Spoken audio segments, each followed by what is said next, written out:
Imaginez un instant, vous vivez dans un pays où sortir de chez vous est un pari sur votre vie. Les rues sont des champs de bataille, les gangs règnent en maître, et la peur est votre ombre constante. C'était El Salvador, il y a encore quelques années. Un endroit surnommé la capitale mondiale du meurtre, où les homicides étaient plus fréquents que dans bien des zones de guerre. Mais aujourd'hui, un miracle s'est produit, ce même pays est devenu l'un des plus sûrs d'Amérique latine. Comment? Grâce à un homme qui a osé défier l'impossible, Nayib Bukele, président depuis 2019. Il a transformé El Salvador en déclarant une guerre sans merci aux gangs. Et au cœur de cette révolution, se trouve Seco, une prison ultra sécurisée, qui incarne sa vision. Dans cette vidéo, je vous emmène à l'intérieur de cette forteresse pour découvrir comment elle fonctionne, qui y est enfermé, et pourquoi elle a changé la vie de plusieurs millions de Salvadoriens. Préparez-vous, car ce voyage va vous secouer. Avant de franchir les portes de Seco, prenons un moment pour comprendre qui est Nayib Bukele. Ce n'est pas un politicien ordinaire. Né en 1981 dans une famille d'origine palestinienne, il a grandi dans l'ombre de son père, une figure influente surnommée l'imam d'El Salvador, pour son rôle dans la communauté musulmane locale. Bukele a hérité d'un sens aigu de la justice, et d'une ambition débordante. Avant de devenir président, il a été maire de San Salvador, où il s'est fait un nom en modernisant la ville et en utilisant les réseaux sociaux pour parler directement aux citoyens. Un style qui a séduit les jeunes et les désabusés. Quand il a pris les rênes du pays en 2019, El Salvador était au bord du gouffre. Les gangs comme Barrio 18 et MS-13 contrôlaient tout. Ils extorquaient les commerçants, recrutaient des enfants à peine sortis de l'école et tuaient sans distinction. Le taux d'homicide dépassait les 50 pour 100 000 habitants. Un chiffre terrifiant. Mais Bukele a dit stop. En mars 2022, après un week-end où 87 personnes ont été assassinées, il a lancé un état d'urgence. En quelques mois, plus de 64 000 suspects ont été arrêtés. Pour les enfermer, il a fait construire Seco en un temps record. Une prison conçue pour être une cage inviolable. Aujourd'hui, son taux d'approbation frôle les 85%. Un record. Pourquoi? Parce que les gens peuvent enfin respirer. Mais à quel prix? C'est ce que nous allons découvrir. Pour visiter Seco, il faut quitter San Salvador et rouler 1 heure sur des routes poussiéreuses, bordées de villages modestes où la vie semble suspendue. Puis, au détour d'un virage, elle apparaît, une masse de béton brut, imposante, presque irréelle. Les murs s'élèvent à 15 mètres, couronnés de barbelés si tranchants qu'ils brillent sous le soleil.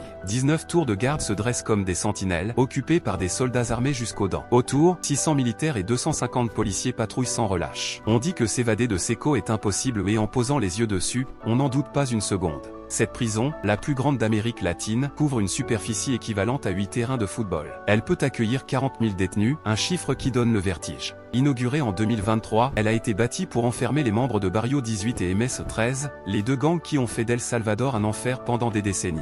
En approchant, l'air devient lourd, chargé d'une tension presque palpable. On ne vient pas ici pour se détendre, on vient voir la face sombre d'une révolution. Entrer dans Seco, c'est comme pénétrer dans une base militaire sous haute tension. La sécurité est obsessionnelle. Tout commence à la première grille, des gardes armés scrutent vos papiers, passent votre véhicule au peigne fin avec des détecteurs. Puis, vous entrez dans une zone tampon où la fouille devient plus intrusive, détecteurs de métaux, scanners à rayon X, inspection des vêtements. Il vérifie même les coutures de vos poches, comme si un bout de tissu pouvait cacher une arme. Passé ce premier barrage, vous avancez dans un dédale de couloirs aux murs gris, ponctués de portes blindées qui claquent derrière vous. Partout, des caméras ou des centaines équipées de reconnaissance faciale et de capteurs de mouvement. Ici, la technologie est reine, les détenus n'ont pas de carte d'identité, alors leur visage et empreintes sont leur seul passeport. Il y a 3 grands points de contrôle avant les cellules, et à chaque étape, les règles se durcissent. Au dernier, on vous prend tout, téléphone, clé, même vos lacets. C'est un rituel méthodique, oppressant, qui vous rappelle une chose, ici, rien n'est laissé au hasard. Seco est divisé en 8 blocs gigantesques, chacun conçu pour des milliers de prisonniers. Ce n'est pas une prison pour réhabiliter, c'est une prison pour punir et dissuader. Le gouvernement l'a ouverte aux médias pour une raison simple, montrer au monde ce qui attend les criminels. Et croyez-moi, le message passe. Quand on atteint les cellules, le silence est assourdissant. 8 bâtiments massifs s'alignent devant nous, leurs portes en acier résonnant comme des coups de tonnerre à chaque ouverture. À l'intérieur, chaque cellule peut contenir 100 hommes, mais il n'y a que 80 lits ou des bunkers en métal brut empilés contre les murs. Les autres dorment par terre, sur des matelas si fins qu'on dirait du carton. Pas de couverture, pas d'oreiller, rien qui puisse offrir un semblant de confort. Les murs sont nus, le sol en béton froid, et un seul toilette trône dans un coin, exposé au regard. Les lumières ne s'éteignent jamais 24 heures sur 24, une lueur crue baigne la pièce. Pourquoi? Pour que les gardes voient tout le temps, et pour que les détenus perdent la notion du jour et de la nuit. Ces hommes, ce sont des membres de Barrio 18 et MS-13, des ennemis mortels dehors, forcés de cohabiter ici. Portent tous le même uniforme blanc, leurs têtes rasées les rendant presque identiques. Leurs tatouages, en revanche, parlent pour eux, une tombe pour un meurtre, un crâne pour un frère tombé. Ces marques étaient leur fierté, aujourd'hui, sont leur condamnation. Ils ont droit à 30 minutes d'exercice par jour des pompes, des squats dans une cour minuscule, soucieux surveillance. Le reste du temps, ils sont enfermés. C'est une vie réduite à l'essentiel, où chaque geste est contrôlé.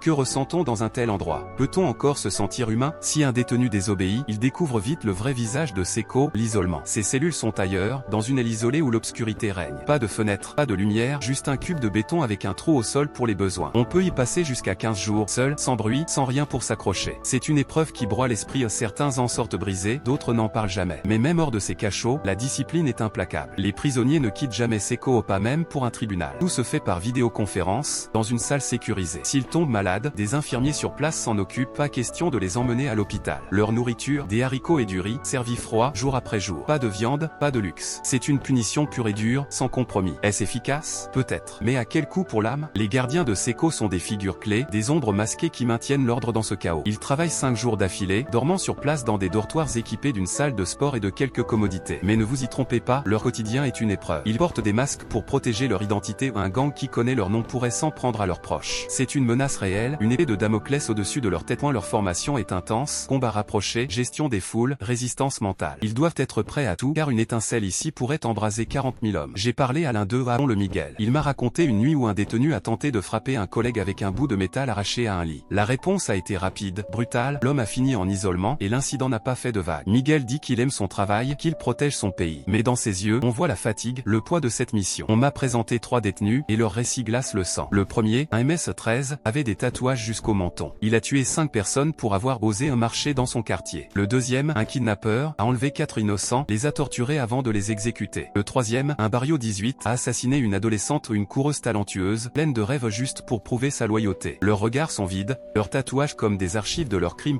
Mais il y avait un 4e homme, plus jeune. À 22 ans, il avait déjà 30 morts à son actif. Recruté par MS-13 à 11 ans, il a grandi dans la violence. Il m'a dit, la voix tremblante, il regrettait, il voyait les visages de ses victimes chaque nuit. Vrai ou faux, ça ne change rien, il ne sortira jamais. Ces hommes étaient des prédateurs, aujourd'hui, ils sont des proies dans une cage. Alors, est-ce que ça marche? Oui, et les chiffres sont éloquents. En 2015, El Salvador comptait 103 homicides pour 100 000 habitants. En 2023, ce taux est tombé à 7,8, mieux que beaucoup de pays riches. Les rues revivent, les touristes affluent, les enfants jouent dehors. Bukele a gagné en 2024 avec 85% des voix, portées par un peuple reconnaissant. Mais il y a un revers. Les ONG dénoncent des arrestations arbitraires, des conditions inhumaines, un pouvoir qui flirte avec l'autoritarisme. Certains disent que des innocents paient le prix de cette paix. D'autres rétorquent, c'était ça ou le chaos. Qui a raison? Peut-être les deux. El Salvador est un laboratoire, et le monde regarde. Seko n'est pas qu'un lieu physique, c'est une arme psychologique. Pour les détenus, les conditions aux lumières constantes, isolement, privation sont un assaut sur l'esprit. Pour la société, c'est un avertissement. En montrant ces images de criminels brisés, Bukele dit aux jeunes, ne faites pas ça. Et ça marche, la peur dissuade. Mais une nation peut-elle vivre sur ce fil, entre contrôle et révolte? C'est la grande inconnue. En quittant Seko, je ressens un mélange d'admiration et d'inquiétude. Cette prison est un symbole de détermination, une preuve qu'on peut reprendre un pays au bord du gouffre. Mais elle pose une question, jusqu'où peut-on aller pour la sécurité? El Salvador a trouvé la paix, mais elle est fragile, bâtie sur des sacrifices. D'autres pays suivront-ils? Devraient-ils? À vous de me le dire dans les commentaires. Si ce voyage vous a marqué, likez, abonnez-vous et activez la cloche. Merci d'avoir été là.